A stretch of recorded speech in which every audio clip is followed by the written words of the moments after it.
மயிலாடுதுறை மாவட்டம் மயிலாடுதுறை அருகே கொர்க்கை கிராமத்தில் தருமபுரம் ஆதீனத்திற்கு சொந்தமான ஞானாம்பிகை உடனாகிய அருள்மிகு வீரட்டேஸ்வரர் திருக்கோயில் உள்ளது.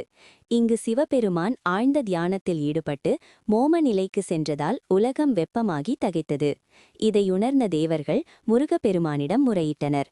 ஆனால் முருகனோ தந்தையின் தவத்தை கலைக்க என்னால் முடியாது என சொல்ல, மன்மதனிடம் சென்று சிவனின் தவத்தை கலைக்க கோரியதன் பேரில் சிவனின் தவத்தை கலைக்க மன்மதன் சென்றார். சிவனின் மீது தன் மன்மத அம்பை எய்து சிவனின் தவத்தை கலைத்தார்.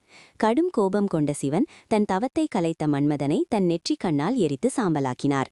இந்த ஐதீக நிகழ்வு மாசி மாத பிரமோத்சவ விழாவில் சிவன் காமதகன மூர்த்தியாக எழுந்தருளி சம்ஹாரம் செய்யும் ஐதீக திருவிழாவாக கொண்டாடப்பட்டு வருகிறது.